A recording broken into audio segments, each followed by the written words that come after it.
Makko essuula 3 olunyiriri olusooka okutuuka ku lusembayo. N'ayingira nate mu kkuŋŋaaniro nga mulimu omusajja eyalina omukono ogukaze.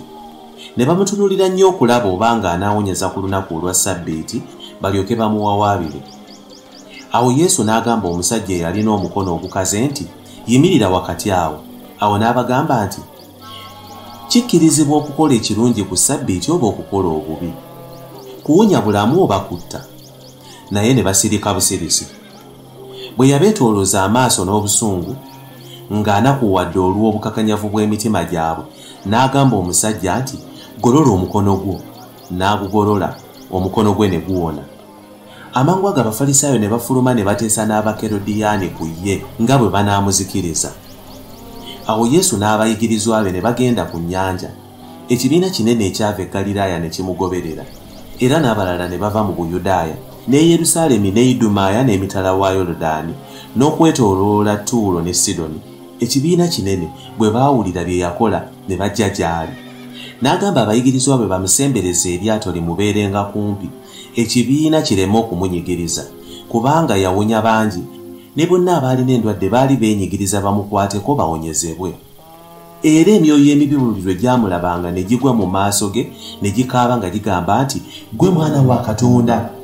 Naye n'agikomako gireme okumwatuukiriza. Awo n'alinnya ku lusozi n'ayita abo be yayagala, ne bajja gy'ali.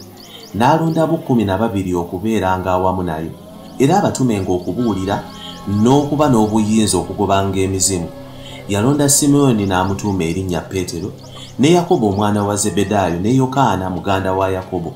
Bano n'abatuuma amannya Bowanerege, amakulu gaalyo nti baana ba kubwatuka. N'Andireya ne Firipo, ne Batolomaayo ne Matayo, ne Tomasi, ne Yakobo omwana wa Alufaayo, ne Saddayo ne Simooni Omukananaayo, ne Yuda Isikaliyooti ye yamulyamu olukwe. N'ajja mu nnyumba, ekibiina ne kikuŋŋaana nate, n'okuyinza ne batayinza kulya mmere. Awo ababe bwe baawulira ne bafuluma okumukwata, kuba abantu baali nga bagamba nti alaluse. Naye abawandiisi abaaserengeta okuva e Yerusaalemi ne bagamba nti aliko Beeruzebuli, era agoba dayimooni ku lw'omukulu w'abadayimooni oyo. N'abayita gy'ali, n'abagambira mu ngero nti, "Sitaani ayinza atya okugoba Sitaani? Obwakabaka bwe bwawukanamu bwo bwokka, obwakabaka obwo tebuyinza kuyimirira. N'ennyumba bwe yawukanamu yo yokka, ennyumba eyo teyinza kuyimirira.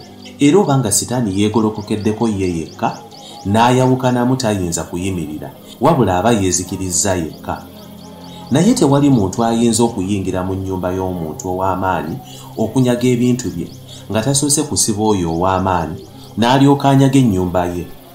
Mazima mbagamba nti abaana b'abantu balisonyiyibwa ebibi byabwe byonna, n'obuvuuzi bwabwe bwe balivvoola bwonna. Naye oyo yenna anavvoolanga Omwoyo Omutukuvu talina kusonyiyibwa emirembe n'emirembe, naye abazzizza omusango ogw'ekibi eky'emirembe n'emirembe."